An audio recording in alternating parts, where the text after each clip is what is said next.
Without further ado, I would love to introduce our curator of this exhibition, who's going to lead us through this program. And I'll turn it over to you, Vicente. Hi, everyone. Thank you for joining us. My name is Vicente Ortiz Cortez. I'm like Gerald said, I'm the Da Vinci Art Alliance 2020 Michelangelo Ortiz Curatorial Fellow and responsible for bringing you this exhibition, Space for Reflection, which celebrates Mexican culture and explores the unifying philosophy of Mexican President Benito Juarez in this polarizing time. The exhibition, Respect for the Rights of Others is Peace, Building on Hope, Unity, Sacrifice, was conceived with the US presidential election in mind. Michelle's art, a vehicle that represents people and communities whose histories are often lost or co-opted, inspired me to counter the Unistatian president's rhetoric towards Mexicans and immigrants in general by focusing on our history of resiliency, how we can lead the United States out of this post-Civil War through the example set by history's leaders. I believe that we hold the key to a brighter future, one in which we can coexist and embrace our differences. Challenged with pushing the exhibition beyond the white box gallery space, I invite you to consider a philosophy by which to live by, one that can inform not just how we live our lives, but one that can transform a nation. In the 1860s, when Mexican conservatives installed an emperor sponsored by France, President Juarez led the rest of the nation to victory, culminating with the restoration of the Mexican Republic, and a message for conservatives and liberals alike. That message is now found inscribed throughout Mexico, including inside the chambers of Congress, that among individuals, as among nations, respect for the rights of others is peace. Mexico may not be perfect, no nation is, but I know we can strive to be. By reflecting on the past and examining the present, the exhibition seeks to inform us as we build a shared future. The curation for the exhibition was informed by the symbolism in the colors of the Mexican flag, hope, unity, and sacrifice, for green, white, and red respectively. Throughout the opening, we'll hear from the artists in the show, all of whom are of Mexican origin. Some are based locally, while others are based as far away as Kansas. While some works were specifically selected for the show, artists were also invited to create or select works of their own that they thought best responded to the exhibition theme. In order to leave the opening in the most uplifting way, we'll look at the work that may be more difficult to talk about first, and then with the more vibrant, cheerful work, going through the sub-themes of sacrifice, unity, and hope, respectively. Wow. This is my work. This piece is called Social Responsibility, Responsabilidad Social. Just so you know about my work, I'm interested in things of sexuality, identity, and anthropocenic anxiety. The materials are hand-dyed rice and plastic straws. This comes from a euphemistic expression from Mexico used to refer to homosexuals.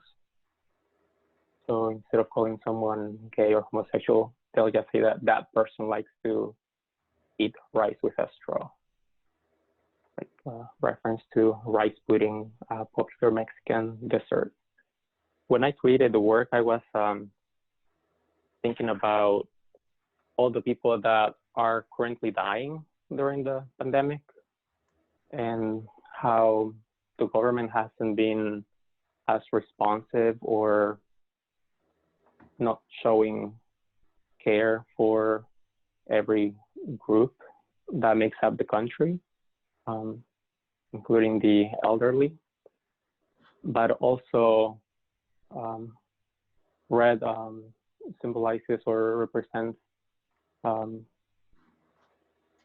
for me, the red of the ribbon to raise awareness about AIDS and how the country also struggled to do anything to help people until so many had already died.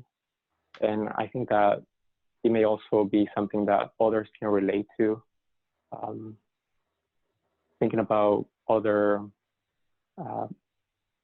moments in history in which a lot of people have died, like the Holocaust, and even people that are trying to find a place where they can feel more safe. A lot of the immigrants in Europe and South America trying to reach a new place that they can call home. I was also thinking about one of my uncles, Manuel, who was trying to reach the US, but I think somehow he became lost and passed away alone in the middle of the desert in Arizona. And, I think it's tragic that the country doesn't put people's lives first. Not just that, but a lot of people have sacrificed their lives so that we can have more freedom. I think that we should honor them. My name is Gustavo Garcia. I am a resident here in Philadelphia. My disciplines range widely, but I trained as a printmaker, but I do photography, video, all kinds of things. You know, it's always reflecting on my upbringing in a way. I was born in Mexico, in the state of Michoacan. And when I was approximately 12 years old, my family moved to central Pennsylvania. And then eventually I moved to school here in Philadelphia to go to Tyler School of Arts. And ever since I came for school, I haven't left. And when, for me, this work specifically is called La Vela. And one of the things that I think is really cool about the exhibition is that the colors are, each of the sections of the gallery is by color, and that we assign so much meaning to color itself, and that it can represent so many different things for so many different cultures. And for me, I work with different mediums, and I actually don't particularly do a ton of papel picado things, except, you know, every now and then. But when I do, I really like to get involved and try to really explore the material itself. But La Vela in general, it has elements from textiles from where I'm from in Mexico, because in Mexico we have, there's 63 native languages spoken that are still spoken today. And each of the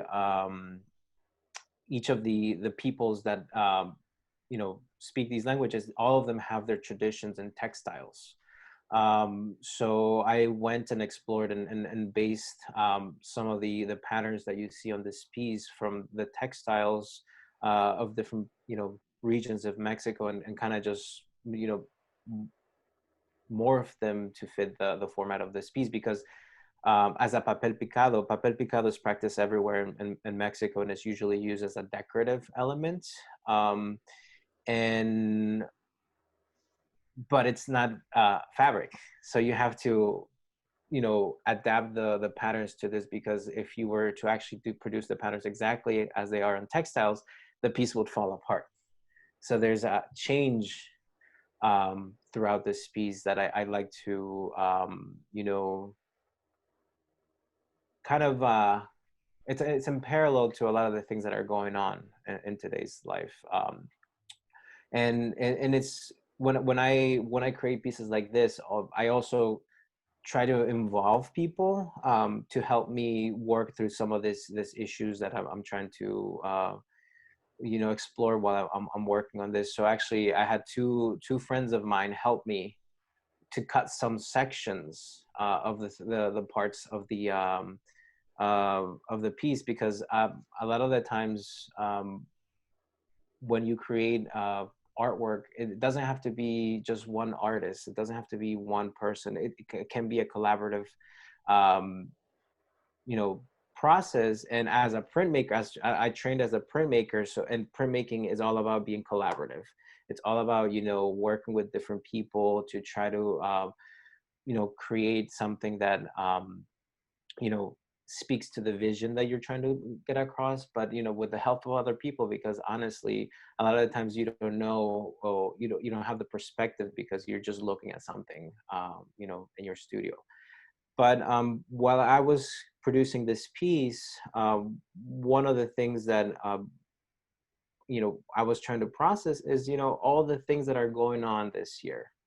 This year feels like it's been a decade already. This 2020 is like you're compressing too much stuff, and all the tiny incisions, all the tiny cuts.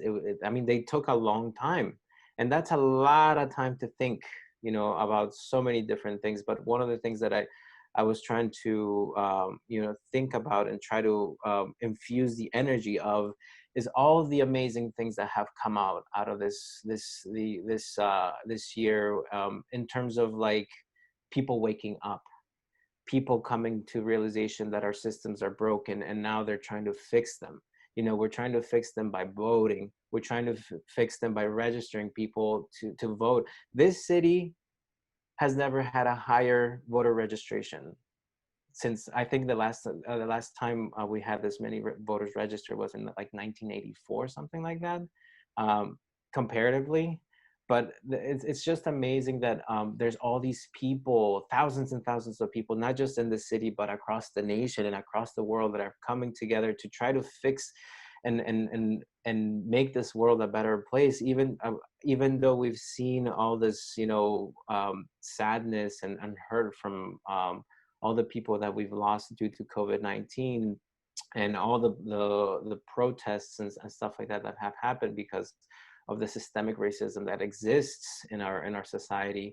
That was one of those are the things that I was thinking about as I was putting together this piece, and how all these tiny incisions to me are like all the little movements that are happening all around us. Even though we don't see them, eventually they come into a collective whole to create something, our society, basically, in a way. That's we live in, this is the time where we're living in, and we're the ones that need to make changes, even if they're small, to make it better.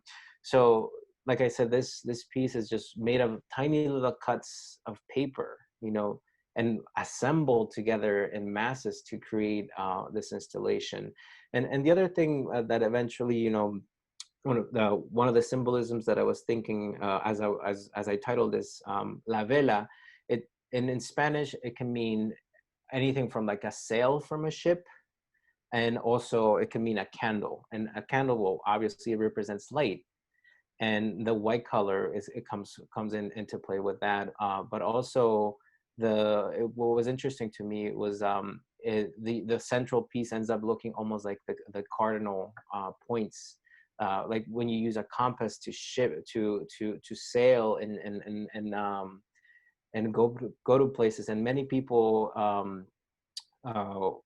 use sailing and being out in the open ocean as freedom, as a form of freedom. So it's kind of like playing into a bunch of different little themes that I think I was thinking to as I was making this piece. But I know I'm very happy and excited to be part of this exhibition, because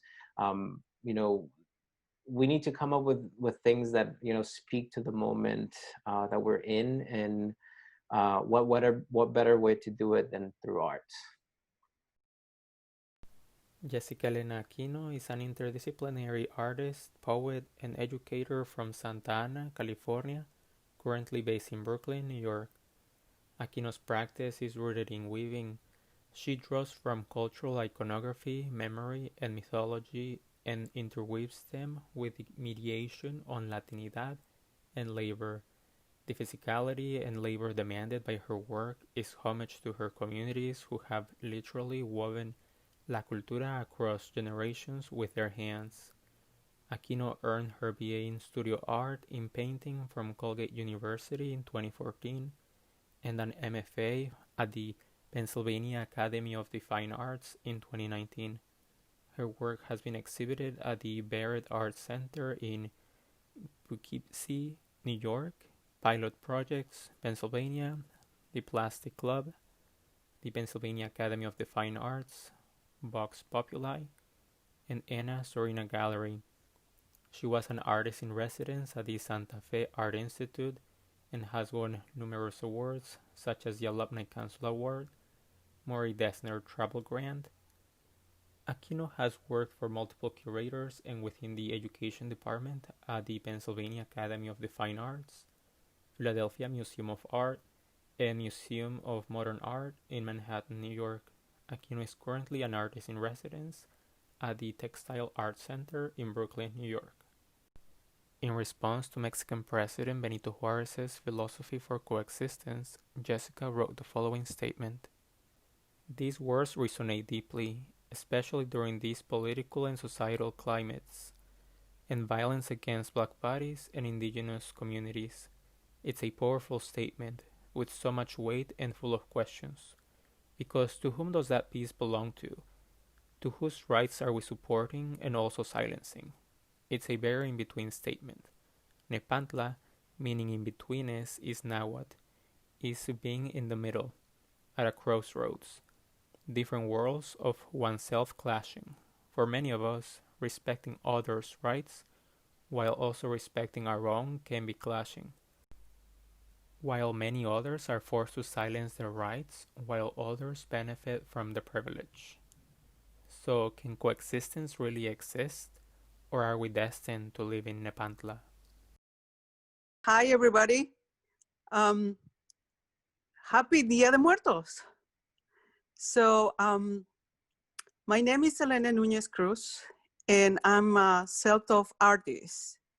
I'm actually a scientist, and I'm very happy to be here and be part of this exhibition because it's nowadays, as they mentioned before, many things are happening and we need to raise our voices in different ways. And it's very important to raise our voices with art. Why not?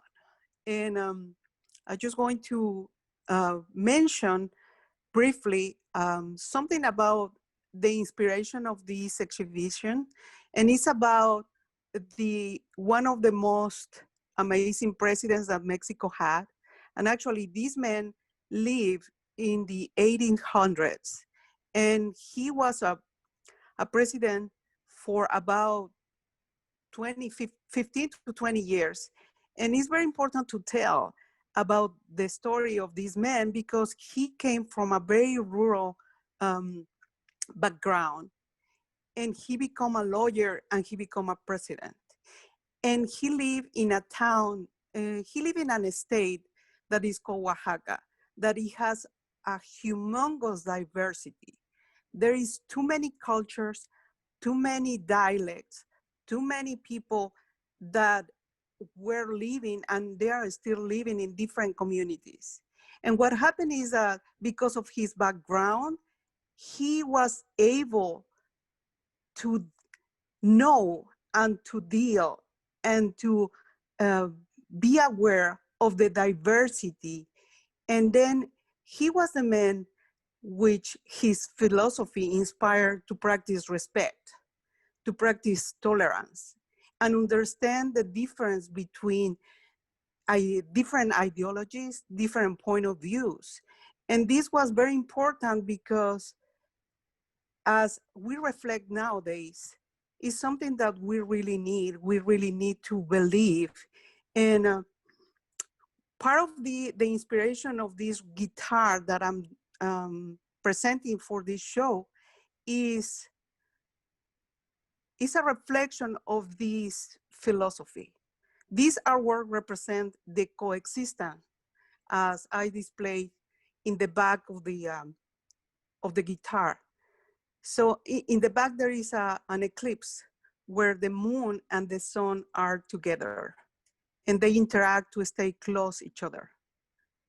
And this is a representation of the coexistence. Even though we are different, we have different point of views, we are part of the same world. And then the front of the guitar it has the decoration of green cactus, and it also has red flowers. I just want to remember that the Mexican flag is green, white, and red. So the green cactus is a representation of hope. And the red flowers is a representation of the sacrifice of the Mexican nation's heroes. And the whole piece is basically an inspiration to practice respect and to understand each other. And basically is my contribution for this exhibition. And yeah, it's all what I want to say about this piece. Thank you so much to let me explain and to be part of this exhibition. I'm very happy to answer any question if you have at the end of the talks. And thanks Vince and also Jaro for the organization of this exhibition has been wonderful. And all of you. Thank you, Selene. I would also like to emphasize something that she mentioned earlier, that she is a senior researcher at the University of Pennsylvania, investigating cancers and more recently the coronavirus. Selene is also a 2020 Da Vinci Fest Live Everyday Genius, a distinction that celebrates the unsung acts of leadership, innovation, and creativity that make our community so vibrant. Gracias. Hi, everyone. My name is Salvador Muñoz, and thank you. This is a photograph from 2019, and it's part of a larger series of 9 photographs that combine elements of Mexican culture with queer signifiers. So here, the paletas are arranged to create a rainbow, sort of as a nod to queer culture. So for me, this piece and this body of work, and really a lot of like my overarching body of work, is really about celebrating the intersection of both Mexican and queer cultures and identities, and uplifting my community of queer Mexicans and Chicanos. Yeah, I think for me, this really points to for me, these two identities are very deeply intertwined, and I bring them with me into every space that I enter. And so oftentimes that's not respected in the way that I would hope. But it's, so that's why I create the work like this, to uplift and honor and celebrate queer Mexican and queer Chicano culture. And to do so like joyously and without shame or stigma is really important to me. Stephanie Dueñas has worked in a variety of media, including collage, installation, performance, and painting. Her experience growing up in the Midwest as a Mexican-American artist has motivated her to explore themes of identity and displacement throughout her work. In 2014, Dueñas earned a Bachelor of Fine Arts degree in art history and painting from the Kansas City Art Institute. Dueñas is currently living and working in the Kansas City area. In response to Mexican President Benito Juarez's philosophy for coexistence, Stephanie wrote the following statement. To me, President Benito Juarez's philosophy means agreeing to be open to learning about others, including their culture, their experiences and struggles, saying yes to being kind and empathetic to those who are different from us, and still acknowledging and validating them. The word yes is placed where 50 stars are usually in the American flag, but this is my version that aims to inspire hope by encouraging others to open their minds.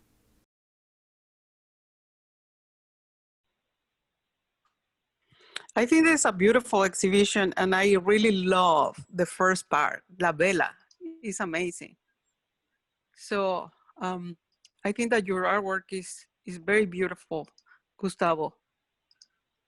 You did Thank an you. amazing job, and is so intricate, so full of details, but also so meaningful. And it will be wonderful to see more of your artwork in the future. Thank you, and I appreciate it. No, it's definitely I for this piece specifically, I really wanted to do a lot of detail because I just needed time to process all the things that were happening this time, and what better way to do it than through a process like this that is very tedious. And you know, it kind of like it, at the same time as you're focused on creating something like this, that you're still, you know, processing other thoughts that you might not be able to while doing other things because you're distracted by so many things in a way. And this allows you to focus, and it's a very meditative process in a way. Yeah, absolutely. Mm-hmm. And also, Salvador, your popsicles are beautiful. I love the colors, the idea to make all these like static, and they have eyes under so they don't melt, but they share each other, the different tonalities, and it's beautiful. I really like the green one that is showing like a piece of lemon or piece of something, right? Thank you. It's jalapeno. Oh, Savory. spicy. Savory. Spicy. So tell us more about the choice of your color choice. I really love it. Thank you. Thank you so much. Yeah, I really wanted it to feel like very vibrant and joyful. And so that's why I chose colors that were a bit more higher in saturation. Yeah. I can sort of guess the flavors, but can you tell us about them?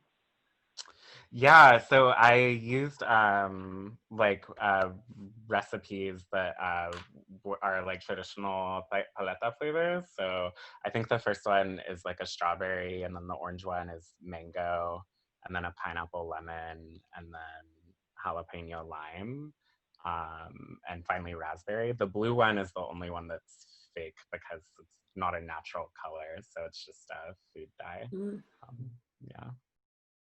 I have a question, Jared. It's two questions, and it's a compliment to Vicente.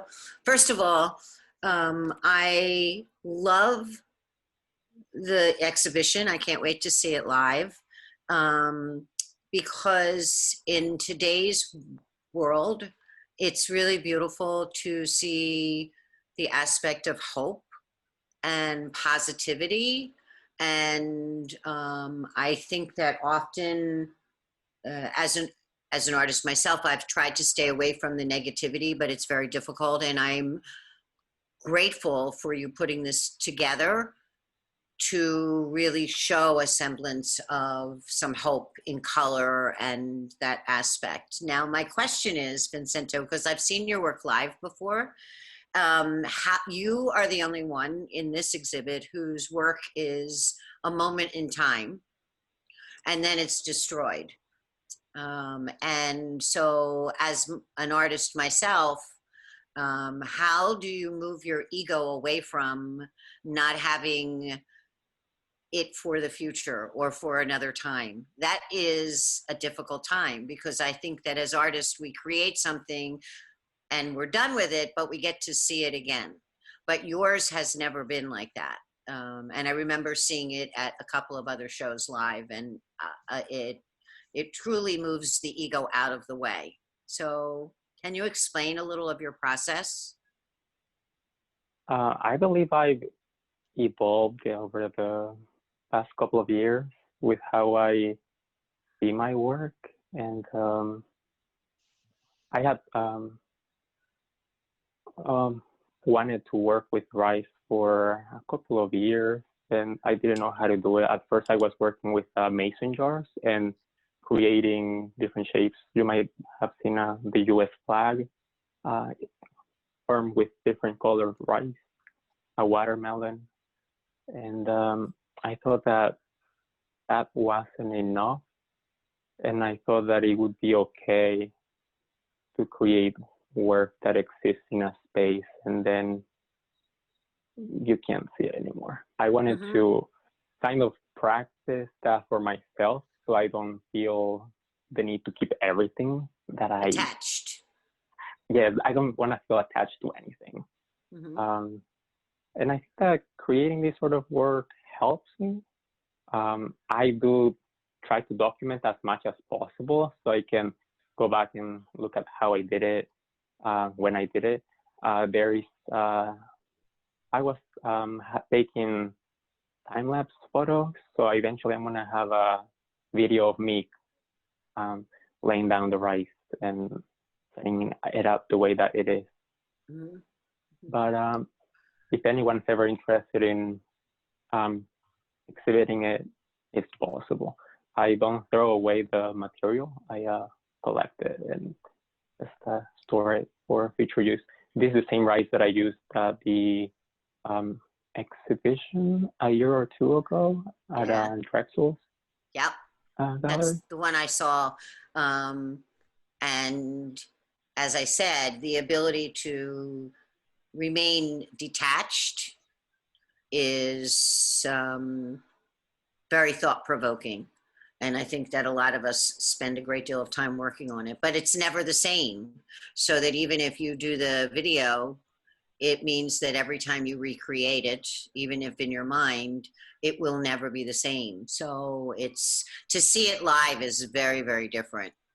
It's beautiful to see. Everybody should come down to the show. So thank you. Could you talk a little bit about the arrangement that you place the rice in? Because it looks like you have them in rows, in different rows. And can you talk a little bit about that? What went into that decision? Yes. So, okay. Looking at this image, to me, they represent surcos, like a field of corn. And the straws are sort of like fans growing out of it. And it represents where I come from. I'm like yourself, I am from a tiny rural town in Mexico. And I kind of grew up expecting to be doing what my parents were doing at the time, living out of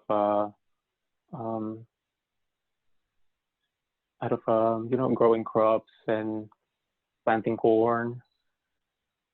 And I wanted to bring that with me in my work and show it because I'm still very much proud of where I come from, my humble roots. And I would like to continue like doing this, like this is my version of doing what my parents did. And the rows are also something that I was looking at back when a lot of people were dying in New York from COVID, and learning that the people that died and were not claimed were being sent to what I believe is an island. And because nobody claimed them, they were just being buried in rows like the rice. And it's also the same place where a lot of the people that died from AIDS that were not claimed by their families were buried. That's sort of what I had in mind when I was thinking about the piece. Really powerful stuff. Wow. Yeah. Could you tell me what the last two slides, what the medium was? This is acrylic, cellophane, and mixed media. Cellophane? Yes. And paint? Right. Vicente, I wonder if you could circle back to what you were talking about a little bit more at the beginning around like the conception of this whole exhibition, and responding to President Juarez's philosophy. Why did you even want to spend a year sort of diving more into that philosophy and selecting works in response to that? And did you challenge your artists in any ways to think about his philosophy? So some of the artists were invited to create work for the show instead of me looking for work that specifically responded to the theme. When you first approached me about doing the exhibition, and we knew that it was going to take place during the presidential election. I wanted to connect my roots, being from Mexico, with what Trump had said about Mexicans when he first ran for president, and being able to show that while you as a leader are not bringing the people together, we immigrants come from this background, and we can bring solutions to reunite everybody. When President Juarez came up with this in a speech, he did it when, like now, conservatives and liberals in Mexico were in a civil war. And I think that we're in a similar position here. It's really beautiful. How long is it going to be up, Jared? I believe it's up through November 18th. Okay. Yeah. Yeah. And appointments are really easy to make. You can either Yep. just email me directly, or there's a way to make them through our calendar system on the website. We limit it to under 5 people at a time. If you want it just to be yourself, that's totally fine. Just note that on the calendar. Congratulations to all the artists, Vicente. This is amazing work, especially amidst all the challenges of this year, assembling the show. Do you wanna finish this afternoon off with any final words, Vicente? Well, I would like to thank you for the opportunity. This has actually been a challenge for me, because if you have seen my other work, I do struggle with remaining positive and looking at the bright things in life. So this was a great opportunity for me to remain positive. And I should also thank Michelle, because her work is what was in my mind as I was thinking about putting the show together. And thank you to the artists as well. And I hope that you can invite people to come see the show. It's really something that needs to be experienced in person, especially works, installations like Gustavo's piece. I think there's something about it that really draws our attention. And yeah, thank you. Well, congratulations and thank you to all the artists. If you do want to make an appointment to see this exhibition in person, as we said, you could email me at jared@davinciartalliance.org, or you can also make an appointment through the website. Thank you all, and we will see you soon.